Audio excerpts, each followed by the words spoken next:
El Señor lo bendiga a todos, hermanos. Este es el Pastor Carr de la Iglesia Ciudad de Dios para llevarles un mensaje acerca de Dios.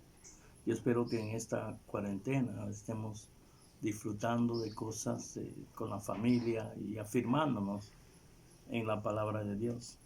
Yo voy a leerles un pasaje de las Escrituras que está en el Evangelio según San Juan, capítulo 15, versículo 16. Dice la palabra de esta manera: no me elegiste vosotros a mí, sino que yo os elegí a vosotros, y os he puesto para que vayáis y llevéis fruto, y vuestro fruto permanezca, para que todo lo que pidieras al Padre en mi nombre, Él os lo dé.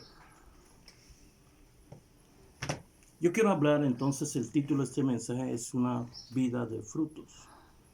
Hay un versículo, ¿verdad?, que está en el Evangelio según San Lucas, capítulo 19, versículo 11, que explica mucho de lo que quiero exponerles hoy. Dice la Biblia: oyendo ellos estas cosas, prosiguió Jesús y dijo una parábola, por cuanto estaba cerca de Jerusalén, y ellos pensaban que el reino de Dios se manifestaría inmediatamente. Si vemos el contexto de este versículo, Jesús está en casa de Zaqueo y tiene una cena con colectores de impuestos que para ellos eran considerados pecadores. Así que se levantó una crítica contra Jesús y él les contestó: mira, yo no he venido a buscar a los justos, sino a los pecadores a arrepentimiento. Pero dice que ellos pensaban que el reino de Dios se iba a manifestar inmediatamente. Y yo quiero que tenga esto presente. Jesús en su parábola comenzó a decirle: mire, un hombre noble se fue lejos a buscar un reino, pero antes de irse dejó sus bienes a sus siervos para que los negociaran. Y en esta parábola, ¿verdad?, aunque está hablando directo al pueblo de Israel, que Dios lo había llevado a una tierra buena, le había dado sus leyes y él esperaba que guardara sus mandamientos, pero no lo hicieron. Él envió a sus profetas y después, por último, envió a su hijo y lo mataron. Pero esta aplicación, ¿verdad?, también se puede aplicar en el Nuevo Testamento. Porque luego de su crucifixión, el Señor nos dejó su Espíritu y es el encargado de hacernos llevar a los propósitos de Dios. Dice la Biblia en segunda carta a los Corintios, capítulo 3, versículo 18, dice: por tanto nosotros, todos mirando a cara descubierta como un espejo la gloria del Señor, somos transformados de gloria en gloria en la misma imagen como por el Espíritu Santo. Entonces esto nos da una idea clara de lo que es la primera venida del Señor, que Él vino a sentar las bases, así como el pueblo de Israel, para que el Señor encontrara frutos en ellos. El Señor vino y luego de su crucifixión envió al Espíritu Santo, que es el que está en nuestro interior y nos transforma. Nuestra transformación viene desde adentro para afuera. Y hay un versículo, ¿verdad?, que está en Tito 2:14, que explica esto muy bien, y yo veo en este versículo el Evangelio completo. Dice Tito 2:14: quien se dio a sí mismo por nosotros para redimirnos de toda iniquidad y purificar para sí un pueblo propio celoso de buenas obras. Así que en su primera venida Jesús sentó las bases para su segunda venida. Él viene a buscar un pueblo santo, celoso de buenas obras. Y la inquietud en este tiempo de Jesús era esta, porque ellos pensaban que todas las profecías indicaban que el Mesías, cuando vendría, se sentaría en el trono de David para siempre. Lo dice Isaías 9:7, lo dilatado de su imperio y la paz no tendrá fin, no tendrá límite sobre el trono de David y sobre su reino, disponiendo y confirmando su justicia y en su juicio y en justicia desde ahora y para siempre. Y este era el pensamiento reinante ahí, que el Mesías venía a destronar al imperio romano y sentarse ahí para siempre y quitar de ellos la opresión. Mire, esto era tan evidente que en Mateo 20 y versículo 20 dice: entonces se le acercó la madre de los hijos de Zebedeo con sus hijos, postrándose delante de él y pidiéndole algo. Y Jesús le preguntó, ¿verdad? Él le dijo, ¿qué quieres? Y ella dijo, ordena que en tu reino se sienten estos dos hijos, uno a la derecha y otro a la izquierda. Esa presunción desde luego no le agradó a los otros discípulos, pero creo que ella no pensaba en el reino de los cielos, sino pensaba en el reino establecido en esta tierra. Y Jesús le dijo y le contestó duramente, ustedes no saben lo que están pidiendo algo que no conocen. La copa que yo he de beber, ustedes no la van a poder beber. Y ellos le dieron, sí, la vamos a beber. Pero después le contesta y le dice, mire, el sentarse a mi diestra o a mi siniestra, a mi derecha o a la izquierda, no está dispuesto por mí, está dispuesto por mi Padre que está en los cielos. Así que vemos una cosa. Y hay propósitos principales de mayor a menor en la primera venida del Señor. El propósito principal que nosotros vemos es el de restaurar la comunión del hombre con Dios. Esto es que y esto da la idea, ¿verdad? Que no puede venir a reinar con un pueblo que todavía es esclavizado al pecado. Y el propósito es este, ¿verdad? Venir a establecer las bases para que Él pueda venir en su segunda venida y reinar con un pueblo santo. Mire, dice la Biblia, ¿verdad?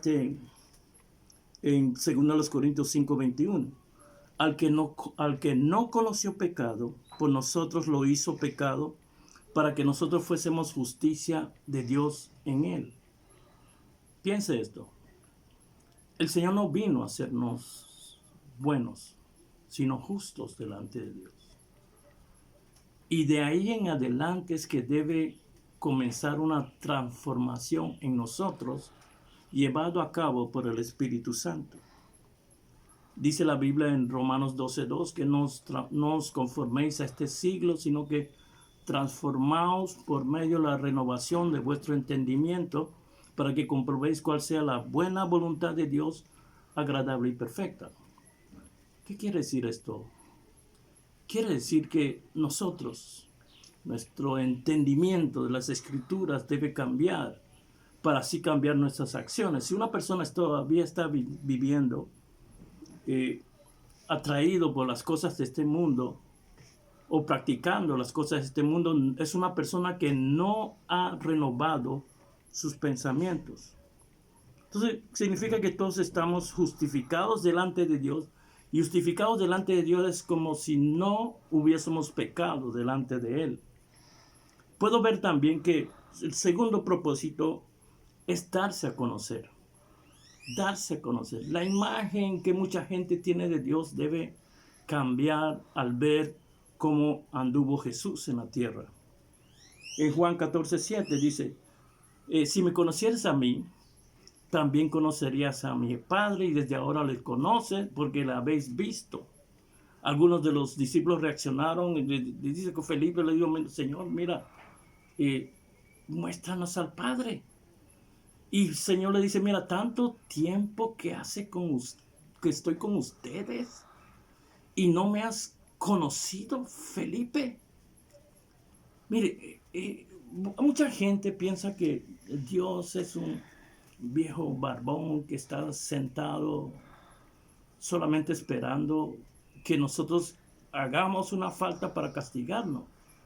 Pero en cambio, el Señor Jesús no escatimaba esfuerzo alguno para ayudar a la gente. Él daba todo lo que él tenía. Él no le importaba. Mira, aún cuando lo fueron a buscar en el Getsemaní para llevarlo a su crucifixión, él sanó a Marco, el que Pedro le había cortado la oreja.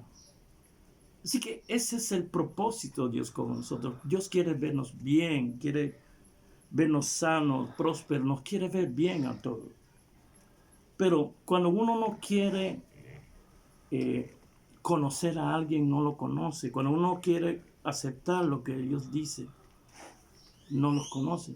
Mire, cuando nosotros nos sentamos en una iglesia, la motivación correcta es cambiar. Cuando oímos la palabra, la motivación correcta es cambiar. Pero algunos no dejan que la palabra se interponga en el estilo de vida que han llevado. Uno no puede quedarse solamente, ¿verdad? Sino escudriñar las cosas y verse. Dios no va a cambiar. Él no va a cambiar. Esto significa que los que debemos cambiar y acercarnos a Él somos nosotros. Yo he visto, ¿verdad?, que fuera de la Biblia hay escritores del primer siglo que hablan de Jesús. Yo puedo pensar en Tácito, estoy citando nombres, Seutonio es un buen nombre para que usted le ponga a sus hijos. Pinto el Joven, y el importante, ¿verdad?, es Flavio Josefo. Flavio Josefo, en su libro Antigüedades de los Judíos, cita a Jesús, y en el capítulo 18, los versos, ¿puedo decir versos? No puedo decir versos. Dice en los párrafos 6.4, 6.3 y 6.4, dice él que Jesús era un hombre sabio, que hacía milagros y era maestro de los que aceptaban su verdad con gozo. Ahora bien, los detractores de la Biblia toman este párrafo y toman estos escritos y dicen, no, eso no es así porque los escribas cristianos cambiaron el texto y interpusieron esos escritos ahí. Pero la verdad es esta, hermanos. La Biblia usted tiene que aceptarla por fe, y si no lo acepta por fe no lo va a entender. Hebreos 11.3 dice que por la fe entendemos haber sido constituido el universo por la palabra de Dios, de modo lo que se ve fue hecho de lo que no se veía. Así que si no vemos esto con fe, entonces no vamos a entender la verdad de la palabra, y a veces cerramos nuestro corazón y nuestros oídos para no oír. Y esto es cuando tenemos conceptos predestinados que no permiten que la palabra penetre en nosotros. Así que tenemos que tener un corazón abierto y entendiendo que Dios no miente. Una de las cosas, y le doy esto como testimonio personal, a mí me gusta leer, me gusta escudriñar, me gusta buscar todas las cosas. Y una de las escrituras que me llevó al Evangelio fue esta, Isaías 53. Esto habla del Cristo sufrido, cómo llevó nuestros pecados, y nosotros creímos, ¿verdad?, que lo estaban castigando por los de Él, pero Él estaba sufriendo por nuestros pecados, y por sus heridas, el versículo que todos usamos, por sus heridas fuimos sanados. Lo sorprendente de esto, y lo que me llevó a los pies del Señor, es esto, que cuando comencé a indagar, ¿cuándo se escribió ese libro? Ese libro se escribió 750 años antes de la venida del Señor. Y yo me puse, pero ¿cómo un hombre puede escribir esto? No puede un hombre escribir. Tiene que haber un Dios, una fuerza superior que haga estas cosas. Y mucho más que eso, hermano, porque en el Salmo 22, hermano, y esto relata con detalle los eventos que sucedieron en la cruz. Dice el Salmo 22, el versículo 16, porque perros me han rodeado, me ha acercado una cuadrilla de malignos, horadaron mis manos y mis pies. Fíjese en esto. Ni siquiera los romanos crucificaban a la gente en este tiempo, 1000 años antes de la venida del Señor. Entonces, ¿cómo puede ser? Entonces, yo tendría que cerrar mis ojos o ver cosas que no quiero ver, no quiero entender, para no creer en la veracidad de la Biblia. Pero lo más importante, y esta es la base de todo lo que quiero enseñarles hoy. Jesús vino a justificarnos para que en su segunda venida reine con nosotros. Pero reine no así, reine con un pueblo santo, un pueblo celoso de buenas obras. Y este es el versículo que les acabo de leer, Juan 16, 15, 16. No me elegiste vosotros a mí, sino que yo os elegí a vosotros, y os he puesto para que vayáis y llevéis fruto, y vuestro fruto permanezca, para que todo lo que pidáis al Padre en mi nombre os lo dé. Entonces aquí no se trata, hermanos, de obras que hagamos. Las obras son buenas, sí son buenas, pero las obras que agradan a Dios vienen de un corazón que le agrade a Dios. Se trata de desarrollar el carácter de Cristo. Dice que vuestro fruto sea permanente. Pastor, ¿y entonces qué es fruto? Si las obras no son fruto, ¿qué es fruto? El fruto es lo que dice Gálatas, es un cambio de conducta. Dice Gálatas 5:22. Mas el fruto del Espíritu es amor, gozo, paz, paciencia, benignidad, bondad, fe, mansedumbre y templanza. Y de ese corazón es que Dios quiere que hagamos las obras. Nosotros confundimos obras con frutos. Y las obras y las obras no hacen un depósito delante de Dios. Se trata entonces de nuestra conducta a los demás. Más hablan tu conducta que las palabras que tú dices. Cuando tienes amor, hermano, más se gana la gente por el amor que tienes. Dice el Señor que en esto conoceréis que sois mis discípulos, que tengáis amor los unos con los otros. Hay un versículo en la Biblia, ¿verdad?, que está en Mateo 22, pero en el contexto dice el Señor, Mateo 7:22. No todo el que me dice Señor, Señor entrará al reino de los cielos. Dice el 22, muchos me dirán en aquel día, Señor, Señor, no profetizamos en tu nombre, y en tu nombre echamos fuera demonios, y en tu nombre hicimos muchos milagros. Ahora, estos cristianos, ¿verdad?, son cristianos porque para hacer las cosas, la manifestación del Espíritu, son cristianos. Pero parece que anduvieron un tiempo en el Señor, porque al final el Señor les dice, apartaos de mí, hacedores de maldad, porque nunca los conocí. Y ellos están pensando, ¿verdad?, que las obras que hice tal vez tienen un depósito delante de Dios. Pero la verdad que no, dejaron de dar frutos. Tus milagros, profecías, liberaciones no sirven si no vives una vida constante de fruto, de ver que somos cristianos.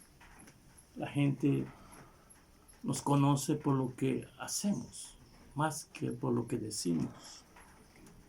El fruto es desarrollado en los árboles cuando permanece, recibiendo nutrición de la rica savia. En Juan 15, versículo 4, dice el Señor: permaneced en mí y yo en vosotros. Así como el pámpano no puede llevar fruto por sí mismo, si no permanece en la vid, así tampoco vosotros podéis dar fruto. Y miren esto, y un pensamiento de los árboles. ¿Dónde está la semilla en los árboles? En los frutos. Y en los frutos, a través de la semilla, el reino se multiplica. Y nosotros ganamos más a la gente por nuestra vida que llevamos delante de Él. Miren estos tiempos. En estos tiempos el mundo está en crisis. Y los de afuera no tienen esperanza. Y nosotros tenemos una esperanza viva, que es en Cristo. Nosotros damos ejemplo, no para condenar, y lo hizo muchas veces, no para condenar, hay buenas nuevas. Pienso, ¿verdad?, que todo el mundo está reflexionando en eso. Y quiero oír buenas nuevas. Nosotros somos los que estamos delante de Dios y intercedemos, ayudamos en lo que podamos. Y siempre demostrando ese amor, el amor de Dios que está en nosotros. Así que yo creo, ¿verdad?, que debemos esforzarnos en desarrollar en nosotros lo que realmente vale la pena en nosotros. Un fruto que permanezca, y dice, para que todo lo que pidamos, y le he dicho que esta palabra en el griego significa todo lo que demandemos de Dios que haga, Él lo hará. Y este es el mensaje de hoy, y no quiero irme sin antes orar por ustedes. Yo creo que Dios nos ha llamado para eso, llamado general de todo cristiano, independientemente al llamado específico que tiene. Es orar por la paz, orar por individualmente, orar por todas las cosas. Así que yo quiero orar por ustedes, no puedo dejar esta oportunidad. Y quiero que cierren sus ojos ahí donde están. Y oro al Padre. Padre, gracias por que tu palabra es verdad. Tú no echas para atrás en lo que tú dices. Tú eres el mismo de ayer, hoy y por los siglos. Yo oro, Dios, por lo que están viendo este video y los que lo están oyendo. Y oro para que entiendan estos conceptos que se han dicho hoy y establecernos mucho más en lo que tú quieres. Y toma tu autoridad, Dios, que tú nos has dado, y en el nombre de Jesús oro por toda enfermedad, por toda dolencia en tu cuerpo, y ordeno que se vaya ahora en el nombre de Jesús. También oro, Padre, tú has cercado, nos has puesto vallado a todos y nos has protegido para que salgamos con fortaleza de esta crisis y podamos ejercer nuestra autoridad y poder que tú nos has dado, Dios. Y te doy gracias en el nombre de Jesús. Amén. Espero, hermano, que verlos otra vez y hablar con ustedes otra vez de estas cosas que Dios pone en nosotros. Amén.